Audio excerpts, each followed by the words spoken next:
Bonsoir à tous, ici Emma Cake. Aujourd'hui nous allons parler des règles, ce super moment qui arrive une fois par mois et qui nous enchante vraiment nous les filles.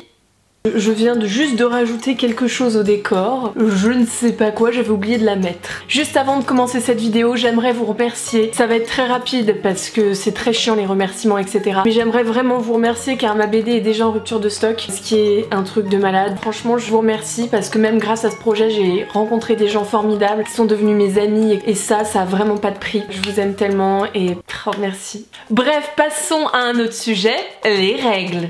Les Anglais débarquent, jamais ragnagna, la zone rouge, la porte est rouge, j'ai déjà entendu ça. On gare la Ferrari devant la porte. Toutes ces petites expressions absolument magnifiques et très belles pour décrire les règles. Pourquoi je vous parle des règles? Tout simplement parce que quand j'ai fait ma vidéo sur le vagin, lien en description, j'ai parlé dans cette vidéo des règles et vous m'avez dit on veut une vidéo sur les règles. Vous m'avez vraiment énormément demandé et donc me voilà. Alors les règles, c'est quoi? C'est un écoulement sanguin qui sort du vagin. Oui, bien sûr tous les mois, ça dure environ 3 à 7 jours, ça dépend. Il y a des femmes ça dure un mois, quelle horreur, je vous soutiens. Vraiment je pense à vous. Enfin bref, ça dépend vraiment de toutes les femmes, on est toutes différentes.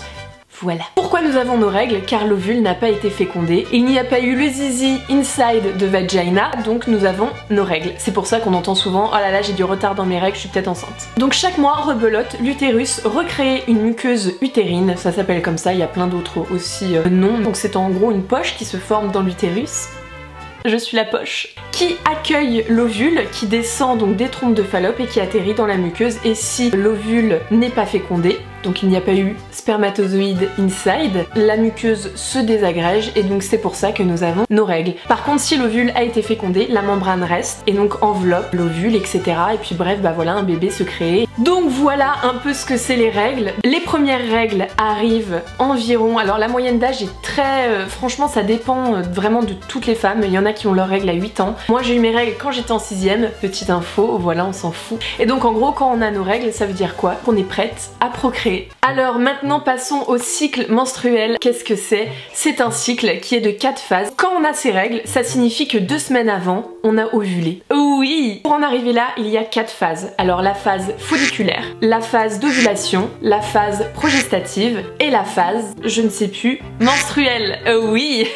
Alors la première phase c'est la phase folliculaire. Donc qu'est-ce que c'est? On produit en grande quantité des oestrogènes et la muqueuse s'épaissit. Merci. La deuxième phase, c'est la phase de l'ovulation. Donc là, c'est un ovule mature, donc un ovule adulte, descend des trompes de Fallope et arrive dans l'utérus. Bonsoir à tous. La troisième phase, c'est la phase progestative. Donc là, on a une sécrétion assez importante de progestérone et l'utérus se prépare à accueillir donc l'ovule. C'est là où cette muqueuse utérine apparaît. La quatrième phase, la phase menstruelle. L'ovule, s'il est fécondé, il reste et on n'a pas nos règles. Et si bien sûr l'ovule n'a pas été fécondé, on a nos règles et l'ovule disparaît. Bye Félicia. Ce cycle-là dure environ 28 jours. Maintenant que vous savez un peu tout sur les règles, je vais vous parler hygiène, je vais vous parler sexe, je vais vous parler règles douloureuses et je vais vous parler des jeunes femmes qui n'ont pas leurs règles. Pourquoi? Comment? Est-ce grave? C'est parti pour les règles douloureuses. On adore. Alors ça c'est vraiment...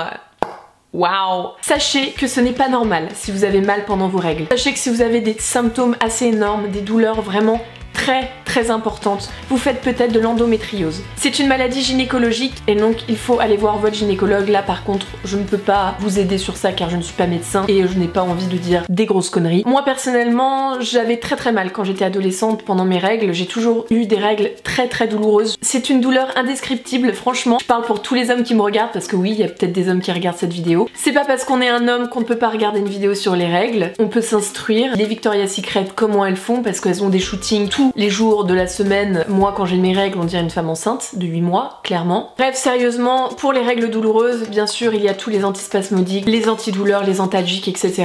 Il y a plein de médicaments qui sont spécialisés dans les règles. Moi personnellement je vous le dis ça ne me fait plus rien. J'ai trouvé un moyen de ne plus avoir mal pendant mes règles, je prends la pilule. Je sais que la pilule c'est extrêmement mauvais pour la santé mais c'était vraiment le seul moyen de ne plus avoir mal pendant mes règles. Sachez que je ne vous recommande pas d'utiliser la pilule. Si vous voulez je vous fais une vidéo sur la pilule parce que là ce n'est pas le sujet. Il y a plein de moyen d'avoir moins mal pendant ces règles. Alors je ne vous parle pas de celles qui font de l'endométriose, mais je vous parle de moi par exemple, de mon cas. J'ai acheté un coussin noyau de cerise. Oui, vous allez me dire what the fuck, c'est un coussin qu'on humidifie, qu'on passe au micro-ondes. Je sais, c'est très étrange. Et pendant 20-30 secondes, en fait après ça fait une sorte de bouillotte. Ce mot bouillotte, on adore. Alors maintenant nous allons parler de l'absence des règles. Ça s'appelle aménorrhée, en termes un peu plus médical on va dire. Si on n'a pas ces règles, vous êtes peut-être enceinte, mais si vous écartez ça de la liste, vous avez peut-être une anomalie de la muqueuse utérine. Vraiment allez consulter si vous n'avez pas vos règles et si vous êtes sûr de ne pas être enceinte. Vous avez peut-être subi un traumatisme ou un choc psychologique. Franchement, toutes les maladies qu'on peut avoir influent sur nos règles. L'anorexie fait partie des maladies qui influent énormément sur nos règles. Alors maintenant, je vais parler de l'hygiène pendant ces règles. Comme je l'ai dit dans la vidéo sur le vagin, ne vous lavez pas l'intérieur du vagin, s'il vous plaît. Ne faites pas ça. Non. Pourquoi? Parce que ça ne sert à rien. Voilà, premièrement. Deuxièmement, le vagin s'auto-lave tout seul. Et surtout, si vous vous lavez l'intérieur du vagin, donc je parle de tout ce qui est lavement de poire, ça détruit tout le pH de notre flore vaginale et c'est extrêmement mauvais. Franchement, ne faites pas ça. Vous n'êtes pas sale, vraiment, parce que alors ça, c'est quand même complètement dingue. Souvent, on compare les règles à de la merde. Oui. Si vous avez vos règles, c'est que vous êtes en bonne santé, déjà, premièrement. Vous n'avez pas à être dégoûté de votre sang, de vos sécrétions, etc. Enfin, c'est quelque chose de tout à fait normal. Comme je vous l'ai dit, on ne se lave pas l'intérieur du vagin, mais on se lave les muqueuses, donc tout ce qui est à l'extérieur, donc tout ce qui est clitoris, lèvres, petites lèvres. On ne lave pas l'intérieur, on ne rentre pas. Non.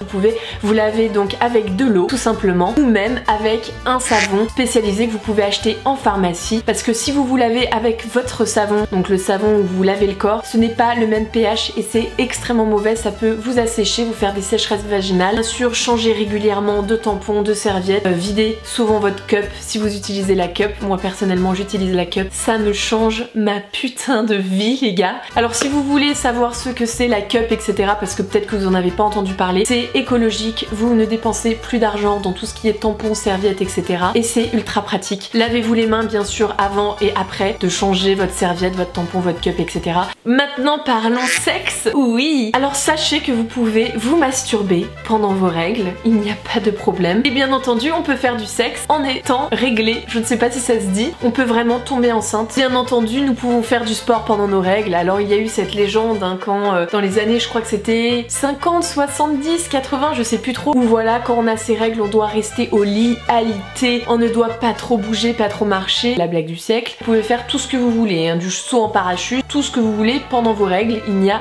pas de problème. Maintenant, passons à le saviez-vous sur les règles. Une femme a ses règles environ 2250 jours dans sa vie, ce qui fait environ 6 ans. Quel cadeau, merci Dame Nature. Alors pendant ces règles, on perd l'équivalent d'une tasse à café, donc ce qui n'est rien du tout. C'est l'équivalent entre 50 à 150 ml. On a l'impression quand on a nos règles qu'on perd des litres et des litres de sang, surtout si on utilise un tampon, parce que si on utilise une cup, on s'en rend compte. On dépense dans une vie 23 500 € pour tout ce qui est tampon, serviettes, tout ce qui est bien sûr aussi antalgique, antidouleur, etc.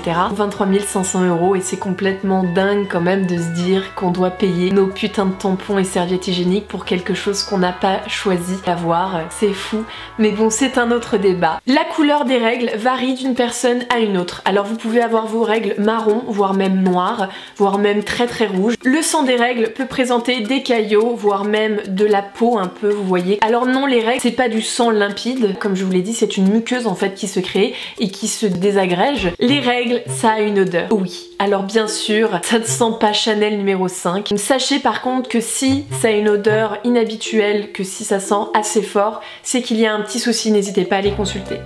Oui. Comme je vous l'ai dit précédemment, il y a des risques de tomber enceinte quand on a ces règles. Et c'est quoi ces cheveux là? Bien sûr si vous avez un rapport. Il y a des risques de choc toxique si vous utilisez des tampons. Si on a dans notre corps le staphylocoque doré, qui est une bactérie, et si on a un tampon, comment dire, dans notre vagin et qu'on le garde longtemps, le staphylocoque peut se loger et ça produit des toxines extrêmement dangereuses. C'est très grave, sachez que vous pouvez en mourir et sachez aussi que on peut perdre des membres, vous amputer, c'est complètement horrible. N'hésitez pas à aller vous renseigner sur le choc toxique. Franchement, internet en parle mieux que moi, mais c'est très grave et moi c'est pour ça que je suis passée à la cup. Le choc toxique n'est pas contagieux, ce qui est quand même une bonne nouvelle. L'eau ne coupe pas les règles. Alors vous savez, on entend souvent quand on va sous la douche, on n'a plus nos règles. En gros, l'eau, dès que, je sais pas, ça touche notre ventre ou je ne sais quelle légende merdique, on n'a plus nos règles. Et par contre, dès qu'on sort de l'eau, on a nos règles. C'est totalement faux. Bon, j'ai envie de dire que cette vidéo sur les règles touche à sa fin. J'espère avoir parlé un peu de tout. N'hésitez pas à regarder la barre d'infos et bien sûr la section commentaires. Si vous voulez rajouter quelque chose, si vous voulez partager votre expérience, j'espère que cette vidéo vous aura appris des choses. Et puis moi, je m'en vais. Bye, la bise.